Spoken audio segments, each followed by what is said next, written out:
வணக்கம். இது ஒளியியல்வியல்ல வருது. ஒளியியல் பாடம்.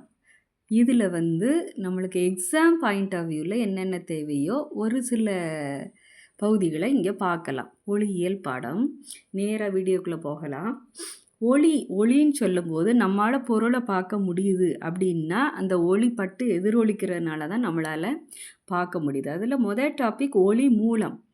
ஒளி மூலத்தில் இயற்கை ஒளி மூலம், செயற்கை ஒளி மூலம்னு 2 இருக்குது. இயற்கை ஒளி மூலம் இது எல்லாருக்கும் தெரியும். சூரியன் ஒரு முதன்மையான இயற்கை ஒளி மூலம். முதன்மையான இயற்கை ஒளி மூலம் என்னன்னு கேட்டால் சூரியன். அடுத்தது இயற்கை. அடுத்தது உயிரி ஒளிர்தல்னு இருக்குது.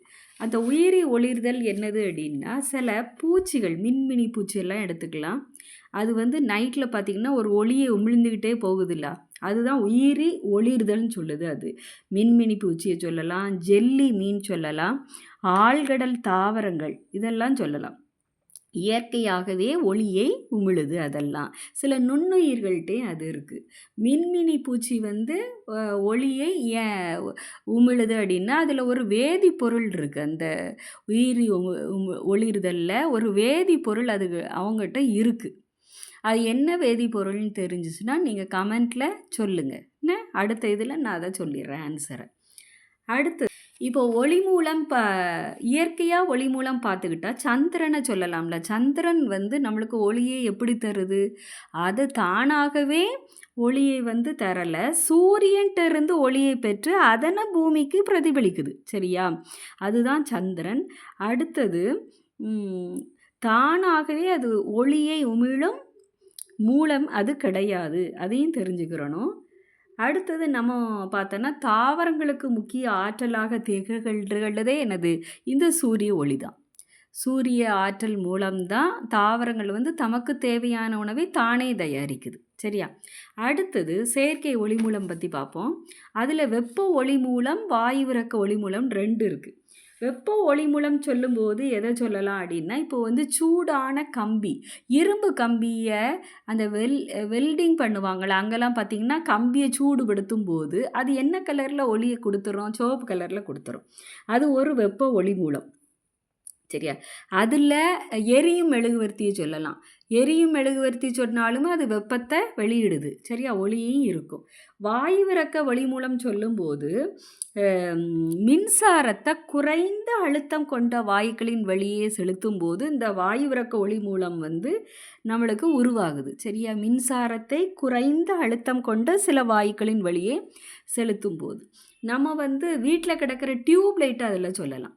டியூப் லைட் சொல்லலாம் அப்படின்னா அது வாயுவிறக்க ஒளி மூலத்துக்கு எடுத்துக்காட்டு. அதில் ஒரு மின்னோட்டத்தை அதில் பாய்ச்சும் போது சுவிட்சை போடுறோம், அப்போ மின்னோட்டம் உள்ளே போகுது. அதுக்குள்ளே பாதரச ஆவி இருக்கும். குறைந்த அலைநீளம் கொண்டு அது என்ன பண்ணும்னா புற ஊதா கதிர்களை உண்டு பண்ணும். குறைந்த அலைநீளம் கொண்ட புற ஊதா கதிர்களை உள்ளே உண்டு பண்ணும். குழாயின் அந்த உட்பகுதியில் வெள்ளை கலராக இருக்கும் பார்த்திங்களா, அதில் பாஸ்பரஸ் பூசப்பட்டு இருக்கும். அந்த பாஸ்பரஸ்க்கு மேலே இந்த புறஊதா கதிர்கள் உழும்போது நம்மளுக்கு லைட்டு எரியும், வெள்ளை லைட்டு எரியும். சரியா? 2 ஒளி மூலம் சொல்லிட்டேன். அடுத்தது ஒளியினுடைய பண்புகள். ஒளி நேர்கோட்டில் தான் போகும். சரியா? ஒளி எப்படி நேர்கோட்டில் போகும் அப்படின்னு என்ன எக்ஸாம்பிள் சொல்லலான்னு சொல்லுங்கள்.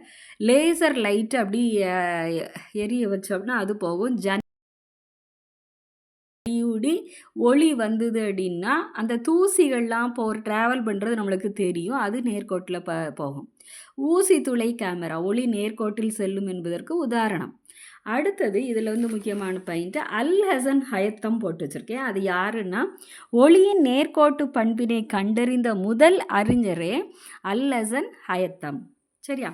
அடுத்தது அந்த இதில் என்னதுன்னா சோலோகிராஃபின்னு இருக்குது. சோலோகிராஃபி என்னதுன்னா சூரியனின் இயக்கத்தை பதிவு செய்கிறது தான் சோலோகிராஃபி. சூரியனின் இயக்கத்தை பதிவு செய்கிறது சோலோகிராஃபி. சரியா? அடுத்தது ஒளியினுடைய பண்புகள். அடுத்தது பார்த்தா ஒளியினுடைய வேகம் 3 லட்சம் கிலோமீட்டர். அதை தெரிஞ்சுக்கிறணும் நம்ம. சரியா? அடுத்தது இது எதிரொலிப்பு. சரியா? ஒளியின் எதிரொலிப்புன்னு சொல்லும்போது இது எல்லாருக்கும் தெரியும். அப்படி 2 பரப்பு இருக்குது. ஒழுங்கான எதிரொலிப்பு, ஒழுங்கற்ற எதிரொலிப்பு. ஒழுங்கான எதிரொலிப்பு அப்படின்னு சொல்லும்போது வளவளப்பாக இருக்கும். அது அப்போ தான் இணைகதிர்களாக போகவே முடியும். இந்த இருக்கலாம், இங்கே ஒழுங்கான இதில் பட்ட உடனே இணைகதிர்களாக இந்த பக்கம் போகணும் அப்படின்னா இது ஒழுங்கான பரப்பாக இருக்கணும். சரி, அடுத்தது ஒழுங்கற்ற எதிரொலிப்புனா செதறும், எல்லா பக்கமும் போகும். நம்ம ஒரு ரூம்குள்ளே இருக்கோம், நம்ம வெளிச்சமாக இருக்கோம் அப்படின்னா அது ஒழுங்கற்ற எதிரொலிப்பது.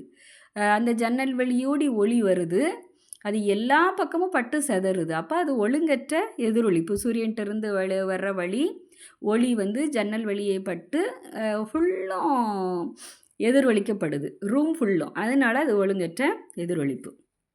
சரியா? அதுக்கப்புறம் எதிரொலிப்புலேயே இது படுகதிர், விலகுகதிர் அதெல்லாம் இருக்கும். படுகதிர்னு சொல்லும்போது இந்த ஓங்கிற புள்ளியில் படுகதிர், அந்த பிஓ வந்து படுகதிர், அந்த இது இந்த எதிரொலிக்கும் பரப்பில் வந்து இந்த கதிர் படுற இடம் வந்து படுபுள்ளி ஓ. சரியா? அடுத்தது அதிலிருந்து ஒரு செங்குத்து கோடு வரைஞ்சோம்னா அந்த பிக்கும் ஓவுக்கும் எண்ணுக்கும் ஓவுக்கு இடைப்பட்ட படுகோணம், அதான் படுகோணம். படுபுள்ளியிலிருந்து இதுக்கு இணையாக எதிரொலிக்கப்படுறது எதிரொலிப்பு கோணம் ஓக்யூ. அந்த ஓ எண்ணுக்கும் இந்த ஓ கியூவுக்கும் இடையே உள்ள கோணம் எதிரொலிப்பு கோணம் ஆர். சரியா? அதில் எதிரொலிப்பு விதி வந்து என்ன சொல்லியிருக்கு, கோணம் ஐயும் கோணம் ஆறும் ஈக்குவலாக இருக்கும், சமமாக இருக்கும். கோணம் ஐயும் கோணம் ஆறும் சமமாக இருக்கும். சரியா? அதில் என்னது முதல் விதி என்ன அப்படின்னா, படுகதிர் இது தானே, பிஓ படுகதிர், இது குத்துக்கோடு என்ஓ குத்துக்கோடு, ஓக்யூ எதிரொலிப்பு கதிர். இந்த படுகதிர், இந்த குத்துக்கோடு, இந்த எதிரொலிப்பு கோடு மூணும் வந்து ஒரே தளத்தில் அமையும். மூணும் ஒரே தளத்தில் அமையும். அதுதான் எனது முதல் விதி. 2வது விதி என்னன்னா, படுகோணம் இந்த ஐயும் எதிரொலிப்பு கோணம் ஆறும் சமம். இதுதான் எதிரொலிப்பு விதி. 2 இது பாயிண்ட் எழுதணும் அதில். சரியா? படுகதிர், எதிரொலிப்பு கதிர், அடுத்தது இந்த குத்துக்கோடு மூன்றும் ஒரே தளத்தில் அமையும். அடுத்து படுகோணம் ஐயும் எதிரொலிப்பு கோணம் ஆறும் சமம். சரியா? அடுத்தது பெரிஸ்கோப் வந்து அதில் என்ன யூஸ் பண்ணியிருக்கு, அது எதிரொலிப்பு தத்துவம் தான், எதிரொலிப்பு விதியின்படி தான் அது செயல்படுது. சரியா? அதில் சமதளாடி பயன்படுத்துகிறாங்க, 45 டிகிரி கோண அளவில் அதை பயன்படுத்தியிருக்காங்க. சரியா? அடுத்தது ஒளியின் வேகம் எப்படி இருக்கும்? ஒளியின் வேகம் வந்து வெற்றிடத்தில் ஒளியானது நொடிக்கு 3 லட்சம் கிலோமீட்டர் தொலைவு வரைக்கும் செல்லும். சரியா? வெற்றிடத்தில் ஒளியின் வேகம் 3 லட்சம் கிலோமீட்டர் தொலைவு, அதை ஞாபகம் வச்சுக்கிறோன்னா. அடுத்தது ஒளிக்கற்றைன்னு சொல்லும்போது எப்படி சொல்லலாம்? இணை கதிர்களாக இருக்கும், குவிக்கற்றை இருக்குது, விரிகற்றை இருக்குது. நம்மளுக்கு 7ஆம் கிளாஸ் பாடம் படி இது இருக்கும். இணைக்கற்றைக்கு எடுத்துக்காட்டு எதை சொல்லலாம் அப்படின்னா, வாகனங்களின் முகப்பு விளக்கிலிருந்து வர்றதெல்லாம் இணை கதிர்களாக தான் வரும். இணைக்கற்றை. சூரியன்ட்டிருந்து வர்றதும் இணைக்கதிர்கள். சரியா? குவிக்கற்றைன்னு சொல்லும்போது நம்ம சின்ன பிள்ளைகளெல்லாம் விளையாண்டுருப்பாங்க. ஒரு லென்ஸை வச்சு ஒரு புள்ளியில் குவிப்பாங்க. ஒரு புள்ளியில் பேப்பரை கீழே வச்சு ஒரு புள்ளியில் நம்ம குவிச்சிக்கிட்டே இருந்த கையை அசைக்கக்கூடாது, அப்படியே வச்சுக்கிட்டே இருந்தோம்னா அந்த பேப்பர் தீ பற்றி எரியும். ஒரு புள்ளியில் குவிக்கிறது தான் குவிக்கற்றை. பல அந்த இடத்துலேருந்து வருது, இந்த புள்ளியில் போய் குவிதா, அப்போ இது குவிக்கற்றை. விரிகற்றைன்னு சொல்லும்போது ஒரு புள்ளியிலேருந்து எல்லா இடத்துக்கும் விரிஞ்சு போகணும் இந்த லைட். இதை எக்ஸாம்பிள் மெழுகுவர்த்தியை சொல்லலாம்.